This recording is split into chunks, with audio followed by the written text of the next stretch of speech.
Most of what the modern world thinks it knows about Hypatia of Alexandria is downstream of a Victorian novel, an 18th century pamphlet, and a television documentary, none of which are primary sources. The real Hypatia is harder to find, more ambiguous, and in some ways more interesting than the martyr of reason the Internet inherited. She was a mathematician, a Neoplatonist philosopher, and a teacher in Roman Alexandria whose students left letters. She died violently in 415 CE, killed by a mob in a city under political strain. What actually happened, why, and what it means is contested in the ancient record itself. Let's pull on that thread.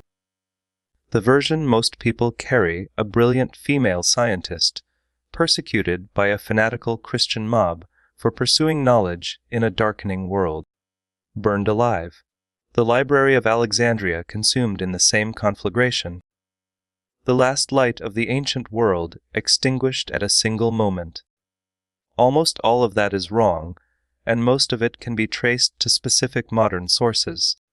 An 18th century pamphlet by a freethinker used Hypatia as a polemical martyr for reason against religious tyranny. Edward Gibbon's Decline and Fall of the Roman Empire gave the story historical weight with his characteristic elegance. Charles Kingsley's 1853 novel gave it mass popular reach. It was a bestseller, widely read in Britain and America, and it invented the romantic backstory that popular imagination still runs on. Carl Sagan's Cosmos placed her at the symbolic end of ancient science. A film from the 2000s dramatized a version owing more to Kingsley than to any ancient source. None of these are straightforwardly dishonest. They were using Hypatia to argue something about their own moment.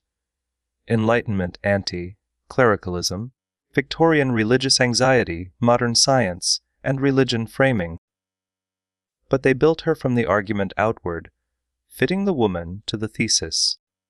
The question is what the actual record shows. Hypatia was born sometime in the second half of the 4th century CE. The exact year is not in the record, and scholarly estimates span roughly 2 decades. She grew up in a Roman Alexandria that was still a major intellectual center, a city with a substantial philosophical community, a large Jewish population, and a growing, internally divided Christian community navigating the newly Christian empire.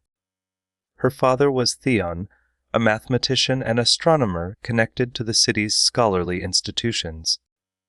Theon's editions and commentaries of major mathematical texts, principally Euclid's Elements and Ptolemy's Astronomical Handbook, are among the most important documents of late, antique mathematics, partly because for centuries they were the primary Greek versions of those texts to survive. Working within and alongside your father's scholarly tradition was the normal shape of an educated career in that world. Hypatia did this. She eventually ran the Neoplatonist philosophical school in Alexandria. Neoplatonism at this period synthesized Platonic philosophy with mathematical and religious elements. It attracted students from across the Eastern Mediterranean, including Christians and pagans alike. Hypatia herself is described in ancient sources as pagan, but her school's intellectual culture appears to have been formally non-sectarian. What mattered was the philosophy and the mathematics, not the theology of the student. Here is where the record becomes genuinely complicated. Nothing Hypatia wrote has survived independently under her own name. What can be inferred from later sources, including a catalogue in a philosophical biography written roughly a century after her death, is that she revised or collaborated with her father on commentaries of major works, an edition of Ptolemy's Astronomical Handbook, an edition of a substantial portion of Diophantus's work on arithmetic, and a commentary on the conic sections of Apollonius of Perga. The exact division of credit between Hypatia and Theon on these texts is not something the record settles. Later scribal notes In some surviving manuscripts appear to attribute at least one of the editions specifically to her, but the attribution history is complicated by copying errors and later editorial decisions. The distinction between editing, transmitting, and co-authoring a commentary in late antiquity is also less sharp than it would be today. A commentary that clarified obscure passages, extended worked examples, and corrected accumulated errors was itself a scholarly contribution, sometimes a critical one. Whether Hypatia extended her father's mathematical framework in original ways, or refined and transmitted it, is not a question the record answers. She is also associated in ancient sources with practical instruments, an astrolabe and a device for measuring liquid density, though whether she designed, improved, or simply described these instruments is equally unclear. The sharpest picture we have of Hypatia alive comes from, let us say specifically, correspondence from Synesius of Cyrene, a student of hers who later became a bishop in Roman Africa. His letters, which survive in substantial numbers, span his relationship with her over several years and are the most personal documents we have from anyone who actually knew her. What they show, she was a practicing teacher with a close circle of devoted students who maintained contact with her from across the Mediterranean. Synesius writes to her with a mixture of intellectual admiration and personal warmth, asks for her advice, and requests her intercession with influential figures in Alexandria, which indicates she was connected to the city's social and political elite in ways that went beyond the school. He describes her explicitly as his teacher and as a philosopher whose judgment he trusted on practical as well as philosophical questions. Synesius himself was Christian, which is worth noting. The common modern picture of Hypatia as a pagan intellectual besieged by Christians dissolves somewhat when you look at who actually studied with her. Her students appear to have included people from across the emerging religious landscape of the late Roman East. What the letters cannot give us her own voice. Synesius tells us how her students experienced her. He does not transmit her arguments, her published positions, or how she understood her own place in the city. That record, if it ever existed, did not survive. The murder is documented in a near contemporary source, Socrates Scholasticus, a church historian writing probably within a decade or two of the events.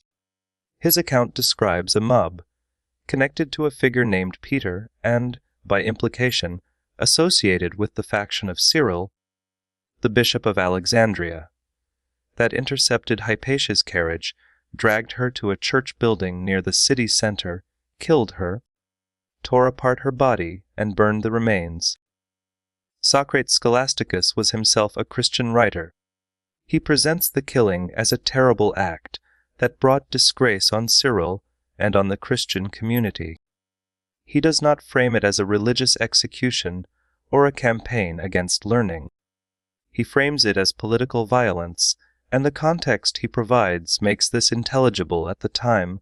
Cyril and Orestes, the Roman imperial prefect of Alexandria, were in sharp conflict over civic authority.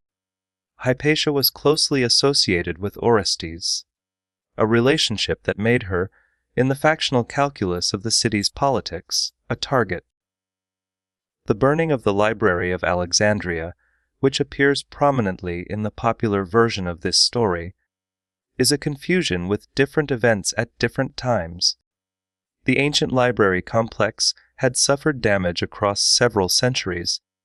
The most notable incident associated with the Serapeum Temple occurred more than 2 decades before Hypatia's death, under different circumstances. Linking her death to the library's end collapses a century of Alexandrian history into one dramatic image. The ancient sources do not support it. The what we don't know beat is especially important here because the confident versions, both the martyrdom of science version and the recent overcorrection that would minimize her significance, are both claiming more certainty than the record supports. We don't know her birth year. Estimates vary by roughly 20 years.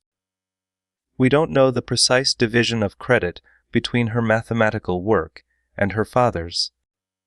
We don't know whether Cyril explicitly ordered or merely tolerated the mob that killed her. The near, contemporary source implies connection to his faction, but stops short of direct accusation. We don't know what Hypatia herself thought about the deepening tensions in her city. Whether she saw herself as embattled, as a figure positioned above factional conflict, or as something else entirely. We have no text she wrote, no argument in her own words, no account of how she understood her own position. What we have is what her students chose to record, what a church historian chose to preserve, and what a later philosophical biographer catalogued, roughly a century after her death. All three of those filters were working with their own purposes. The woman at the center left no first-person trace. That is the actual historical situation. It does not make her less interesting. The gap between what she clearly was, an exceptional teacher and a serious mathematician working in a long tradition, and what the record can confirm, is itself the more honest starting point. What survives from antiquity is mostly what was useful to power, or to argument, or to institutions with reasons to preserve it. The Enlightenment needed a martyr for reason against superstition. The Victorians needed a romantic tragedy. Neither needed to read Socrates Scholasticus carefully.